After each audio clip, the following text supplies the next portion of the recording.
Perkenalkan, saya Henry dari 4PSIA, dan saya dan kelompok saya akan mempresentasikan proyek kami, yaitu Food Order Management System.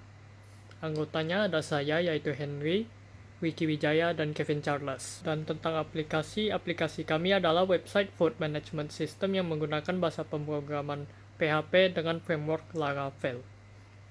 Tujuan aplikasi ini adalah untuk membantu UMKM industri food and beverage mengelola pesanan yang diterima. Keuntungan yang didapat dengan menggunakan aplikasi ini adalah struktur yang bersifat paperless, berbasis online, dan juga dashboard yang mampu memberikan insight yang berguna. Dan untuk project requirement-nya adalah programming language JavaScript dan PHP. Dan untuk front end kita menggunakan React.js, dan untuk back end kita menggunakan Laravel. Aplikasi ini berbasis website dan database-nya menggunakan MySQL. Baik, saya akan menjelaskan bagian flowchart. Jadi flowchart kami itu sangat simpel ya, karena ya setelah dipikir-pikir memang simpel gitu. Yang pertama, kalau kita ingin order ya kita start order dulu. Di sini dia start. Terus sistem akan memberikan menu yang available, yang bisa dibeli gitu. Jadi kalau misalnya yes, dia cek duluan is available. Kalau yes, ke bawah. Kalau jika no, maka kita kembalikan sistem memfilter menu yang available lagi. Nah, kita lanjut. Kalau available, apa yang terjadi? Ya, langsung usernya bisa memilih menu. Jadi dia bisa pilih menu apa saja yang dia mau. Kemudian dia beli, dia pay, dia membayar. Kemudian sistem akan send resep itu kayak stroke belanja menggunakan email.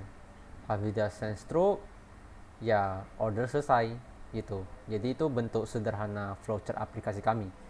Jadi kita jangan berpikir terlalu kompleks deh. Oke, kita lanjut. Nah, di sini penerapan OP yang ada di kelompok kami ya. Nah, di sini kami pakai Laravel sebagai API. Jadi kami udah pakai API, jadi nanti front end-nya mau pakai apa saja itu boleh. Nah, di sini ada class, object kan, object oriented programming. Ada class namanya user controller, extend dari controller. Nah, extend ini udah menerapkan konsep OP yaitu inheritance. Jadi apa yang ada di controller bakal bisa dipanggil oleh user controllers. Kemudian di sini saya ada membuat satu variable private untuk user repository. Nah, di sini udah menerapkan enkapsulasi. Kemudian saya menggunakan user repository ini, jadi ada di file terpisah, jadi kode kita itu lebih rapi. Kemudian ada public function construct. Ini ada konsep yang namanya termasuk ke enkapsulasi, karena kita membatasi orang lain untuk mengakses kelas ini. Jadi kalau misalnya private ya cuma di kelas ini saya bisa. Kalau public itu bisa dipakai di mana saja. Kita sisa perlu menginisialisasi kelas controller ini udah bisa kita pakai. Nah, construct ini adalah kode yang dimana kita akan menjalankan pertama kali pas sistem sampai ke user controller ini.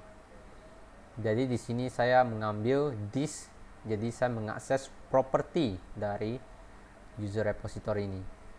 Saya assign ke user repository this middleware. Middleware berarti di sini saya membuat hak akses. Jadi yang bisa masuk itu yang sudah login. Di sini saya pakai out. Kemudian public function get user, berarti ini saya untuk mendapatkan user. Di sini register, berarti ini endpoint untuk register user, dan ini public function login. Ini endpoint untuk melogin sebuah user. Oke, itu saja saya dapat saya sampaikan kali ini. Selanjutnya akan dijelaskan oleh Kevin Charles.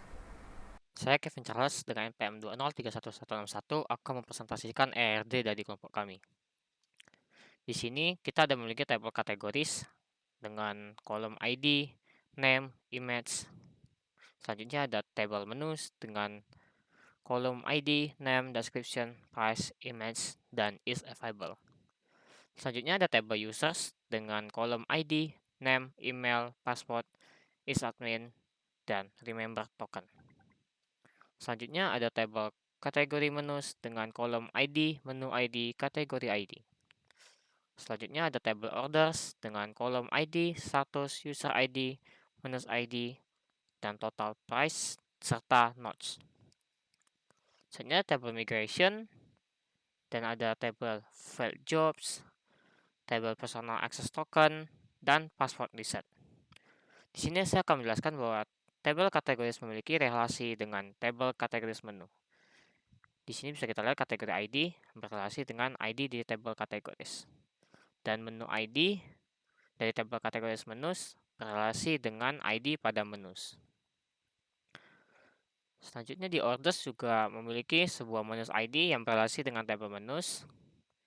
Dan juga ada user ID yang berrelasi dengan table users yang diambil ID-nya.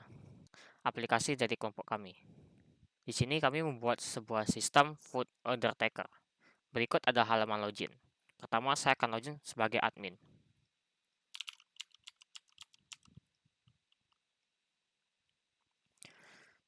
Berikut adalah halaman dashboard admin dari aplikasi ini. Di sini kita bisa melihat sebuah chart yang bisa kita filter sebagai dari week dan month. Di sini kita bisa melihat mass order menu akan diambil menu yang paling banyak di order.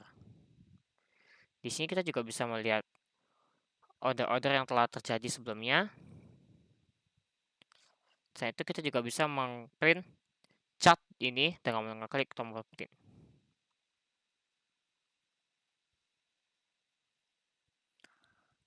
Selanjutnya adalah menu order. Di sini adalah menu order yang sudah terjadi. Kita juga bisa melihat detail dari order tersebut.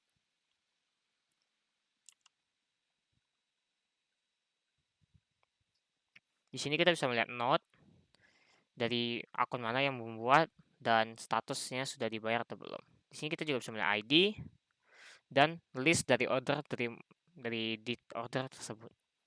Di sini kita bisa lihat menu yang dipilih dan harganya. Selanjutnya ada patch kategori. Di sini adalah kategori dari menu-menu yang ada. Kita juga bisa menambahkan kategori, edit, dan juga delete. Berikut adalah menu yang telah dibikin. Di sini kita bisa menambahkan menu baru dan memilih kategori sesuai kategori yang telah kita buat di halaman kategori. Di sini kita juga bisa mengedit dan meremove menu yang telah kita buat. Selanjutnya, beralih ke halaman app.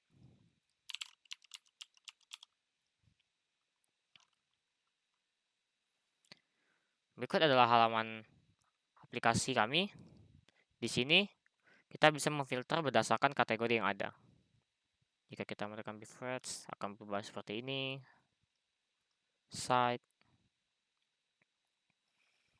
Jika ingin mengorder, customer hanya perlu menekan gambar dari menunya dan aku bisa melihat di urutan ordernya. Di sini juga bisa menghapus ordernya jika salah tekan.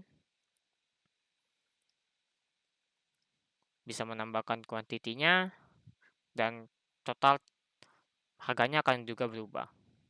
Jika mau check out, akan menekan tombol check out. Di sini juga masih bisa menghapus menunya jika tidak ingin menunya. Di sini bisa melihat price-nya, tax-nya, dan total penambahan dengan tax-nya. Jika melakukan proses, akan diminta untuk menginput email dan note jika diperlukan. Dan jika kita submit, maka resepnya akan terkirim ke email yang telah dimasukkan. Sekian presentasi dari demo ini. Terima kasih.